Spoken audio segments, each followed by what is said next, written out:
We've passed the spring season and now going into the summer, and we should be seeing continuous buyer activity, but that seems to have slowed down at the moment. And this is due to current interest rate and what's happening in our economy. We're going to look into this today as well as other important matters we need to know moving forward, so please stay tuned.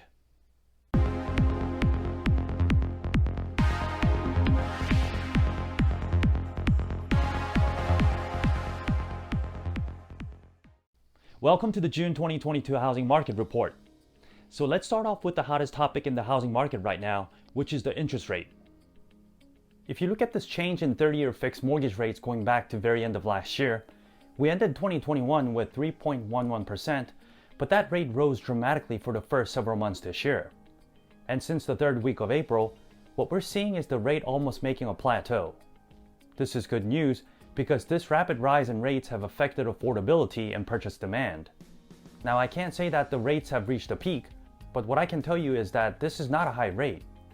Let me bring you some perspective into this. If you compare the current rate to what we had on average for each decade going back to the 70s, where we are is of course about a point higher than the last decade, but you can see that historically, rates in the 5% range are still a very good rate environment. I know it was a shock to consumers when they saw rapid rise beginning of the year coming out from the 2 and 3% because we kind of got used to those rates for a couple years. But please remember, those record low rates were only for the times during pandemic. And if we want to know where the mortgage rates are headed, we need to keep our eyes on the 10-year Treasury Yield. This graph shows where we were on the 30-year fixed mortgage rates compared to the 10-year Treasury for the past 50 years. And as you can see, mortgage rates have been following almost the same path as the Treasury Yield, the average spread, or the difference being 1.7%. Now, if we see where we are now, the average spread is at 2.2%. So we need to be keeping our eyes on this, but this is what Mike Frattantoni at MBA said in regards to this. Mortgage rates are likely to plateau near current levels. The financial markets have attempted to price in the impact of Fed actions over the cycle, and they are likely also pricing in the economic slowdown that will result. Once we are past this rate spike and associated volatility, MBA expects that potential homebuyers may be more willing to re-enter the market. So we know that some people are backing out from purchasing right now, and some people are jumping in to make the purchase before the rates get any higher. But what Mike is saying is that as the rates remain plateau, which we are starting to see already, those that backed away from making the purchase will re-enter the market. Now, as the interest rates rose and what we're currently seeing in the market, people are starting to ask if we're in a housing market correction. And the quick answer to that is, no, we are not. Because the technical definition of correction of anything is a decline of 10% or greater in the price of a security, asset, or financial market. So are we about to see this happening in the housing market? Of course not. The top 7 experts in the housing market are currently expecting on average 9% home price appreciation for this year. So rather than correction, I would use this phrase which is more befitting quoted by Danielle Hale at Realtor.com. She said, "The housing market is at a turning point. We're starting to see signs of a new direction, but the ball is still in the seller's courts in most housing markets." So we're at a turning point. We just came out of the 2 phenomenal years, but we're still in the seller's market. There are still more buyers than homes available for sale. And let me show you what this turning point looks like.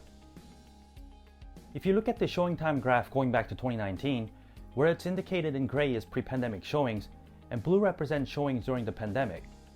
And the green bar represents April, and you can see that April number is starting to fall.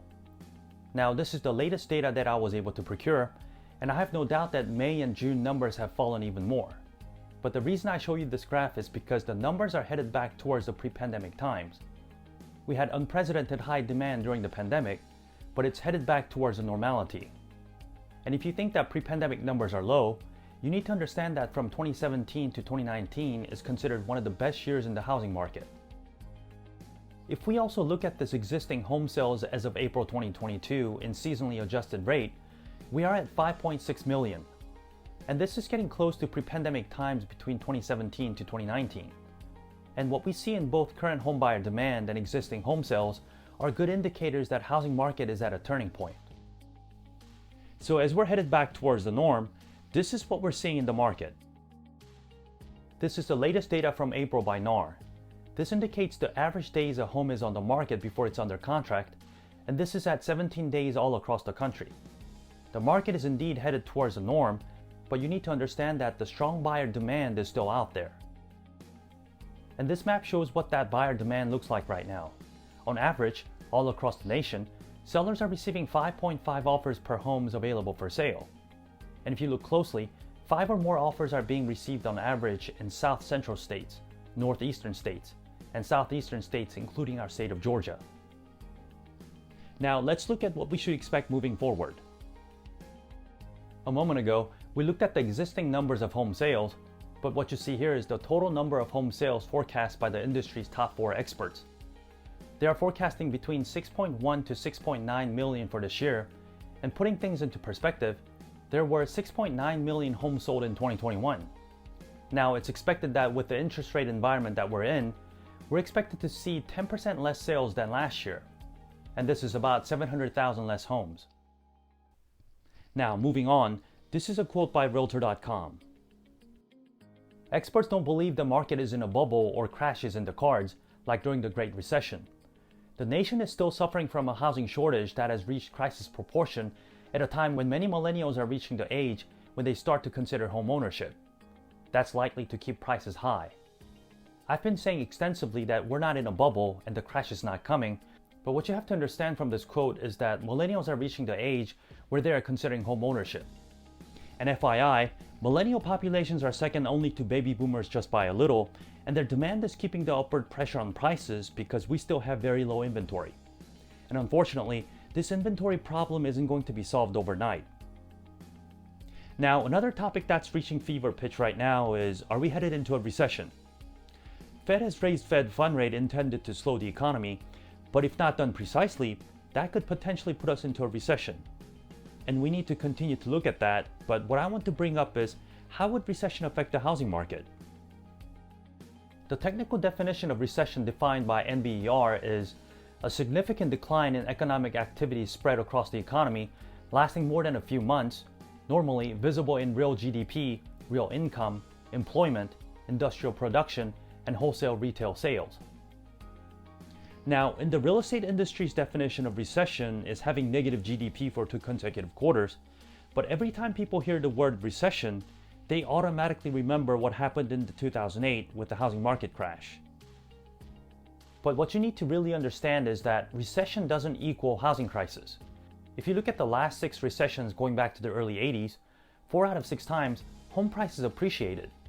We had marginal depreciation in 91, but what people remember is 2008, when we lost almost 20% in home prices. I've covered in detail what happened in 2008 on my last month's market report, so I'm not going to discuss this again. But what we have now in the housing market is nowhere near what happened in 2008. Well, this is all I'm going to cover today, and I hope you were able to gain more insight into what's really happening in the housing market right now and where we're headed. We're on our track to where we were pre-pandemic, but this is not going to happen overnight. I'll see you again next month. Goodbye.